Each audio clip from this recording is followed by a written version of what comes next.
Hi, everybody, and welcome to the classical school. The classical school is one of the oldest theories that we are going to examine. I like to give you, according to C. Wright Mills, some of that sociological context of when these theories were developed, which gives you some insight into why they developed it the way they developed it, based on what humanity knew at that point versus what they didn't. But I'm going to talk about the classical school, which is also called the criminal man, and this was developed in the 1700s. And this was developed by a guy named Caesar Beccaria. I've also heard people pronounce his name Cesare. I pronounce it Caesar. You can call him whatever you want to call him. But this idea, his theory was born out of utilitarianism, which comes from a famous philosopher named Jeremy Bentham. Jeremy Bentham proposed the idea that human beings have free will. We make our own decisions, right? Things are not predetermined according to Jeremy Bentham. We decide whether to go right, left, straight, or back. It's in our power to make those decisions. But that human beings have that free will, but they're also driven by hedonism. And hedonism is just a fancy word for we like pleasure. So we are going to be driven to do what feels good, what makes us happy, what's easiest, what is least painful.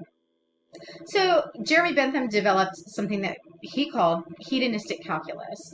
And basically, this is a cost-benefit analysis, right? That he says every human being approaches every circumstance in life, large or small, and they are guided to that circumstance and they evaluate it and they say, how can I get the most pleasure out of this circumstance by incurring the least amount of pain?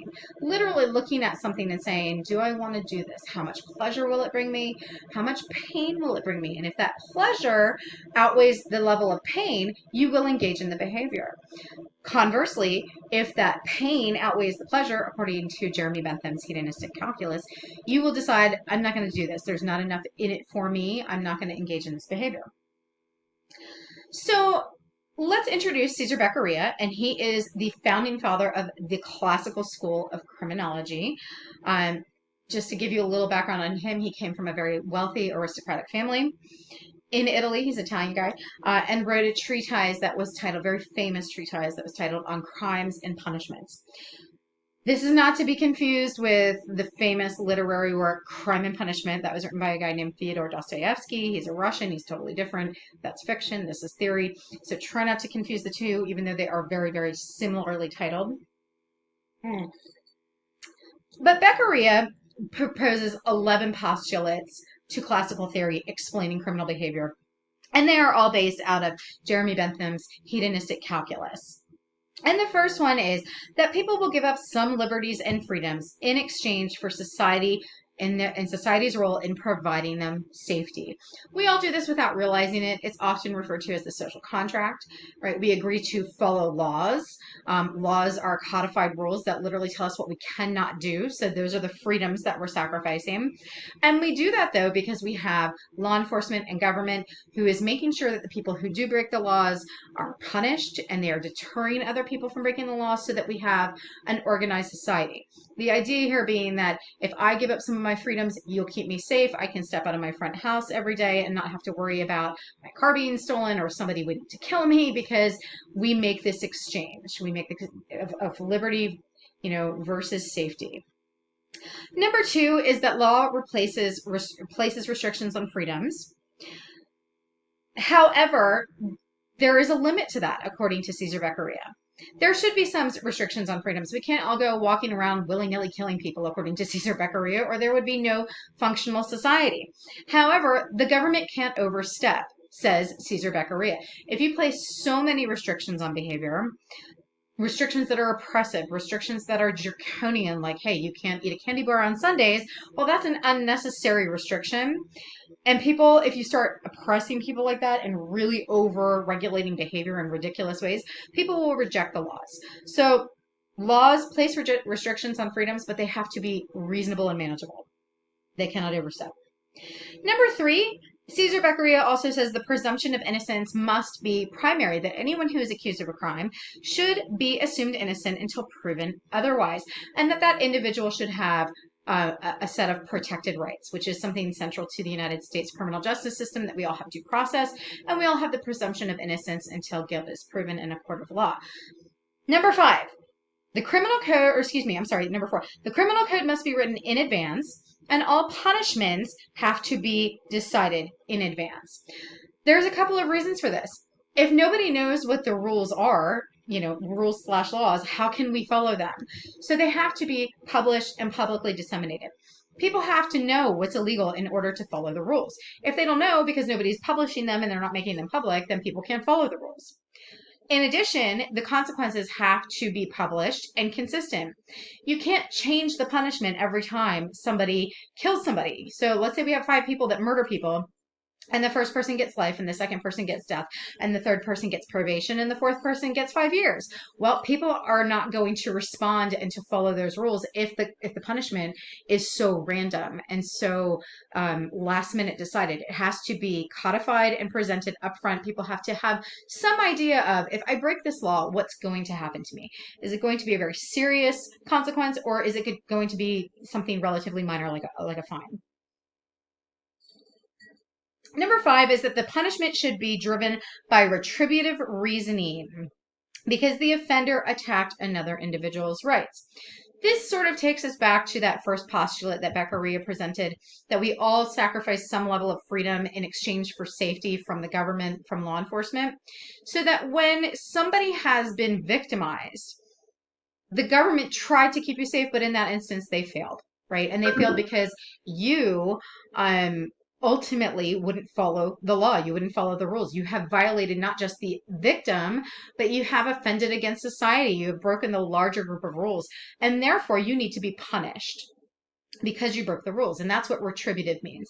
Retribution is a form of air quotes, revenge. So you need to essentially get spanked for your misconduct, because not only did you victimize this individual over here, but in a capacity, you have victimized society by violating the legal code and the legal rules. So punishment should be retributive in nature.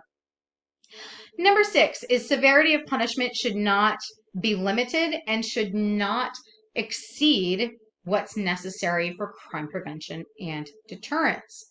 Let me break that down because I know that's a mouthful. So what he's saying here, what Cesar Beccaria is saying is, we want to have a punishment that deters people, so that when people are making that hedonistic calculus, that cost benefit analysis, and they're saying, it'll bring me this much pleasure, it'll bring me this much pain, which one's more?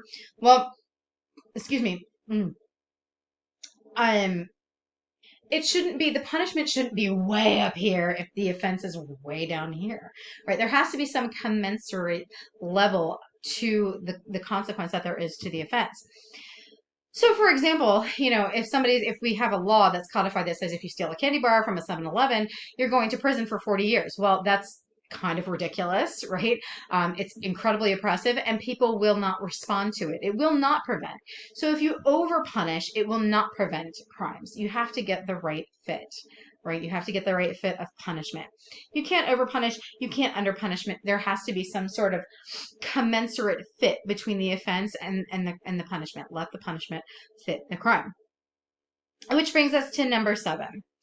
Again, punishment should fit the seriousness of the crime. It should not fit the criminal. It should not be an individual sentence. According to Beccaria, in order to get people to be deterred from engaging in crime, you can't give out individualized sentencing. Everybody gets the same sentence across the board.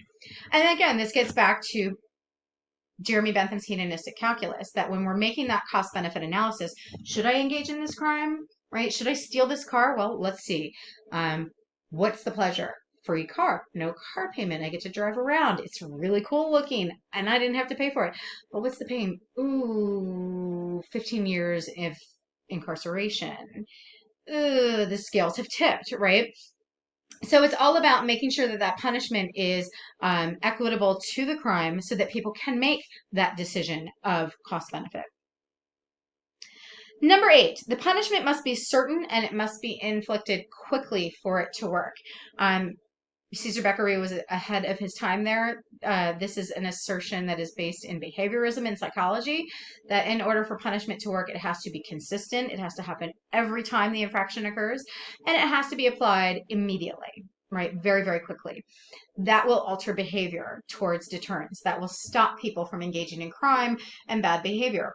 Really good example that I always give here is that here in the United States, when we execute people with capital punishment, we don't really see a deterrence in crime. We don't really see a drop in crime. We see a minor drop in crime in the area where at the prison where the execution takes place, which is often nowhere near where the crime took place. We might see a crime drop for 1 or 2 months. So when they execute somebody at the local prison, it makes people mind their P's and Q's for a little bit, but then they go back very quickly to just regular business. The reason it doesn't work here in the United States is because everybody has the right to appeal. And that appeals process, on average, takes 7 to 8 years. For some people, it can take 22 years, right? Either way, whether it takes you 2 years or 22 years, there is no swift application of a death sentence in the United States because of the appeals process, which is why there is no deterrent value to capital punishment, largely speaking. Number 9, punishment should not be concerned with reforming the offender. Remember, we are looking to deter the general population with these sanctions, right? With these people who become examples of what happens when you commit a crime. But we are not looking at reforming this offender. We're looking at punishing this offender. Because remember, Beccaria says all punishments should be retributive or revenge focused. Number 9 is that the offender should be viewed as a rational thinker who would the consequences of crime against the benefits. We get back to that hedonistic calculus. He's just revisiting the same definition with different verbiage, right? The cost versus the benefit. How much pleasure will I get?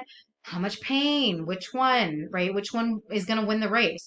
Whichever one there is more of, according to Caesar Beccaria, if there's more pleasure, you're going to engage in that behavior. If there's more potential pain than pleasure, you're going to desist. You're not going to engage in that crime. And finally, number 11, legislation should be about preventing crime before it starts. It's better to prevent crime before it happens than it is to punish people after the fact, after they've already committed the crime. Which leads us to wrap up the classical school ideology here is very heavily focused on deterrence. Right? You want to deter people by publishing the codified law, publishing those consequences, so they can make an informed decision about the pleasure versus the pain, see that the pain in most criminal consequences is too high, and therefore I'm not going to engage in criminality. And that is how Beccaria explains crime, that we are all rational thinkers. We all engage in a cost-benefit analysis. And if the pleasure of the crime is greater than the pain, we become criminals. If the potential pain outweighs the potential pleasure, we don't become criminals. That we are simply a series of decision makers, right?